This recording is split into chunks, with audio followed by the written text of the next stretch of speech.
आज युवा शक्ति ने जो नेहरू युवा मंडल सम्मेलन हुआ जो उसमें अपने इस राज्य के अंदर देश के अंदर जो कुरीतियाँ चल रही है, नशा मुक्ति, अंधविश्वास और मृत्यु भोज, उन पर युवाओं ने जो आने वाले समय के लिए जो चिंता जाहिर की और उन्होंने उनके जो भाव सुनकर मुझे भी बड़ी प्रसन्नता हुई।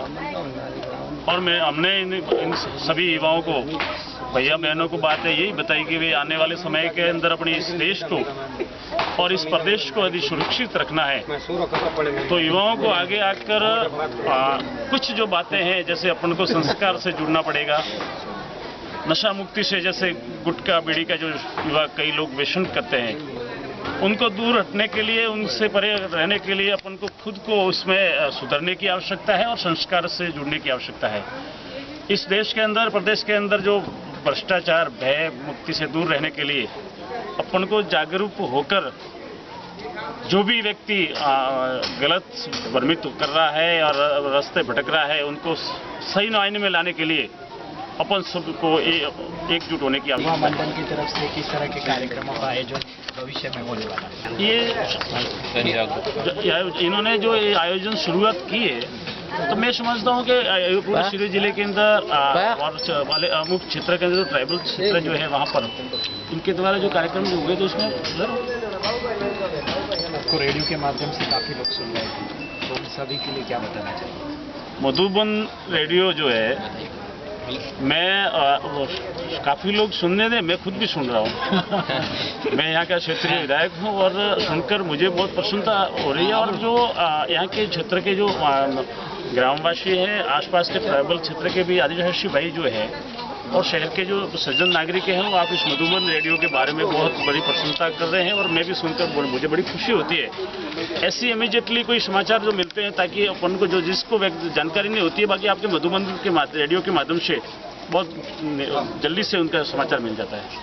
आप मधुबन रेडियो को मैं मेरी ओर से भी शुभकामना धन्यवाद सर। आपने बताया आज के युवा मंच के लिए विशेष आपने यहाँ पर आके युवाओं को संबोधन भी दिया, उनके लगन को, उनके उत्साह को देखकर आपने उनका उत्साहवर्धन किया। और मैं चाहूँगा कि इसी तरह के जो छोटे मोटे कार्यक्रम युवाओं के जरिए होता है उसमें आप पधार कर उनको उमंग उत्साह देते रहे, आगे बढ़ाते रहे, अपने विचारों के साथ उनके साथ जुड़े रहे। धन्यवाद। पहले तो सभी जो मधुबन के मेरे श्रोता है मधुबन रेडियो के, उनका काफ़ी हार्दिक स्वागत है यहाँ पर।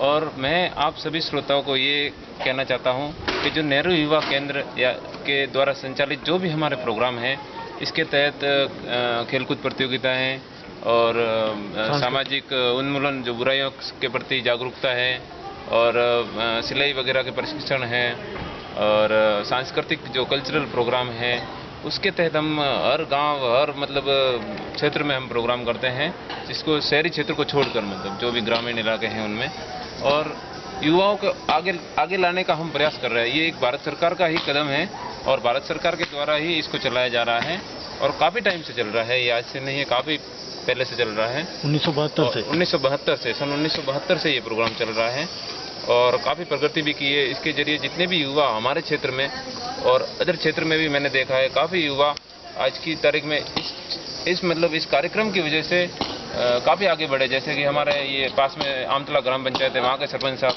इससे पहले सरपंच जब बने नहीं, उससे पहले इन्होंने युवा मंडल एक एकता का रूप है।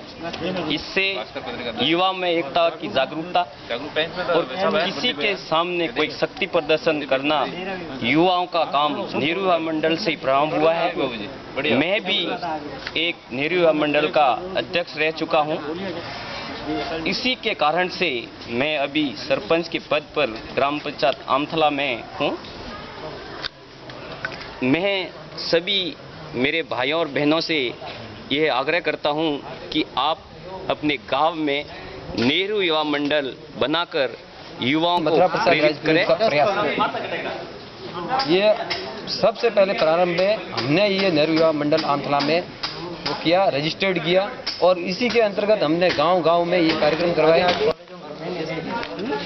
धन्यवाद और सबका।